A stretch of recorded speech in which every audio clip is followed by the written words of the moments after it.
Welcome to the Nevis Newscast for Friday, August the 12th, 2022. I'm Donis Wilkinson Keynes. Progress is being made towards the installation of a desalination plant in St. Kitts and Nevis in an effort to ensure there is a regular supply of water for residents.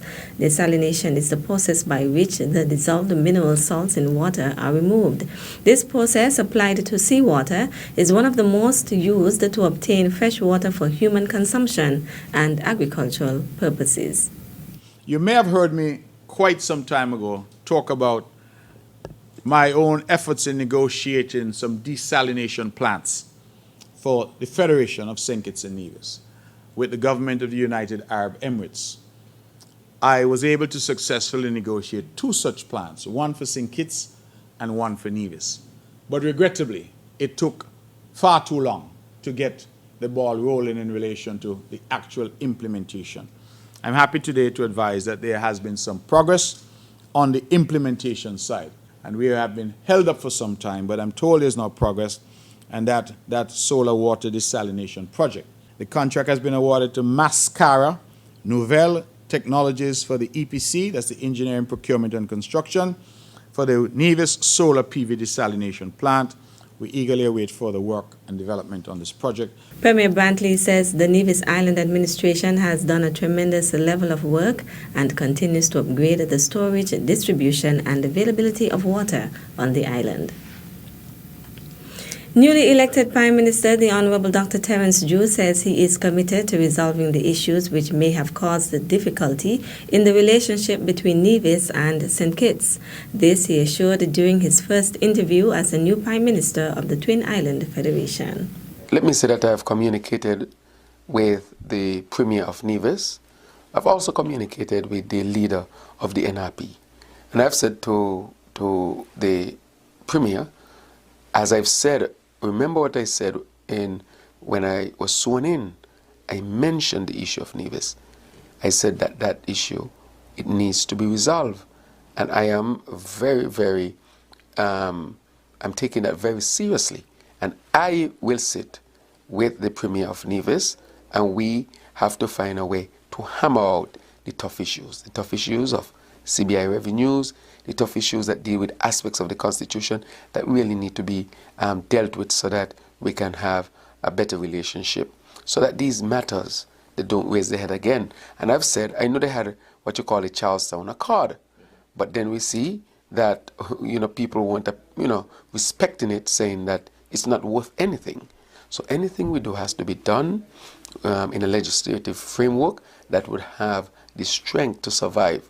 And therefore, that is how I think we have to move. But I'm committed to resolving these issues. And where there are inequities or where there are any sense of mistreatment and not be given a fair share, we have to deal with those type of issues. So we have to deal with it fairly so that St. Kitts feels satisfied and Nevis feels satisfied. Prime Minister Drew was interviewed on Wednesday, August 10th at his office at government headquarters by Andre Huey of SKN Newsline. What about budgetary support? Because that is something that Nevis heavily depended on. That was something they were getting from the previous government. But again, it wasn't set in a legislative agenda or a legislative way. How do you intend to approach that in the interim while you're working out the differences? Right, so while we're working out the differences, I think they have to, but one must understand that the federal government would have to have an approach to really make sure that the federation is in good stead.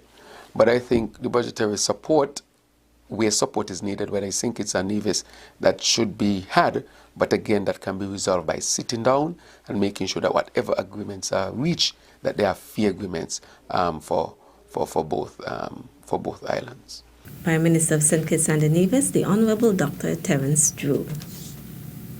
President of the Republic of China Taiwan, Her Excellency Dr. Tai Ing-wen, on Saturday, August the 6th, sent a message of congratulations to the Honorable Dr. Terence Drew, who was sworn in as the fourth Prime Minister of the Federation of St. Kitts and Nevis.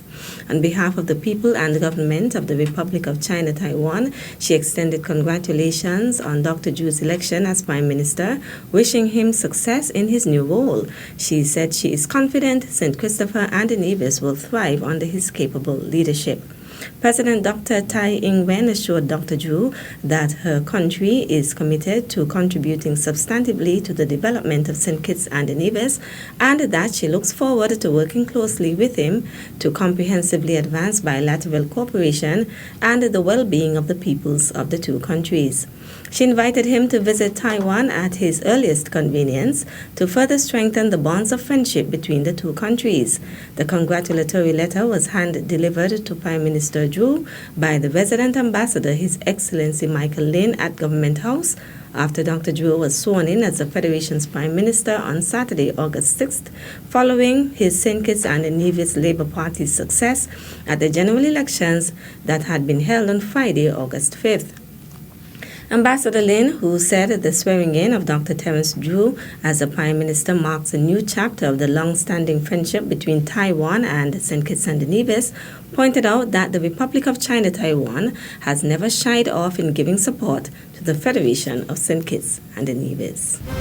Still to come, Environmental Health Officer Donnelly Hanley completes training in assuring food safety and security. The details after this break. Taxes are the lifeblood of a nation. Feel good about what your tax dollars do in Nevis. As a responsible citizen, your tax dollars protect our environment. Pay your taxes on time. This message was brought to you by the Inland Revenue Department, Nevis. Be a responsible citizen. Welcome back. The Ministry of Human Resources has extended congratulations to Environmental Health Officer Donnelly Hanley. Hanley was nominated to complete a professional development course titled Assuring Food Safety and Security in July 2022.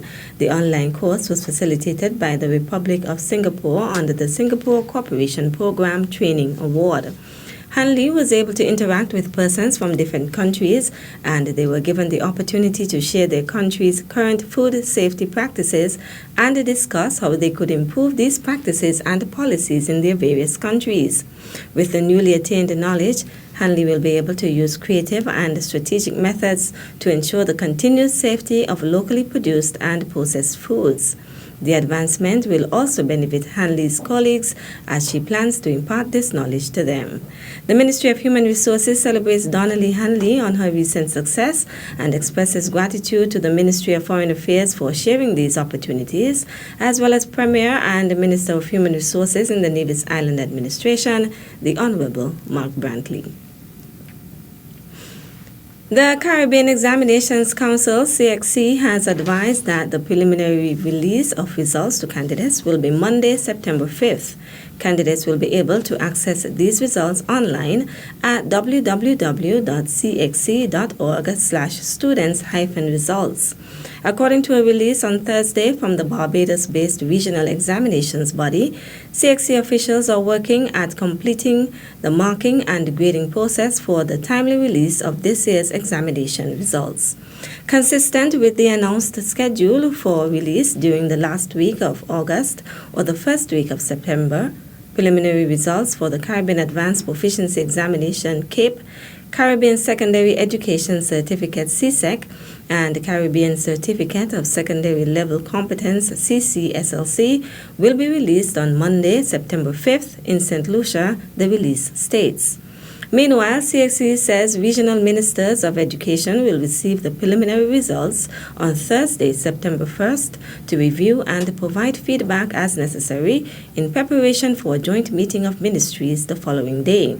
In instances where requests for early release of results are made, preliminary results will be made available to universities at the same time as the ministries of education to facilitate the matriculation of candidates, CXC advises. The Department of Youth in Nevis is inviting nominations for its Youth Impact 12 program. The program awards young people in Nevis for their sterling contributions to nation building. The area for nomination for September is patriotism. The deadline for the submission of nominations is August 26, 2022. The area for nomination for October is education and lifelong learning. The deadline for the submission of nominations is September 23, 2022. To nominate an eligible young person, visit the Department of Youth, which is located on the second floor of the Reliable Motors Complex, to collect, complete, and submit a nomination form. For more information, call 469-5521, extension 6710 or 6711.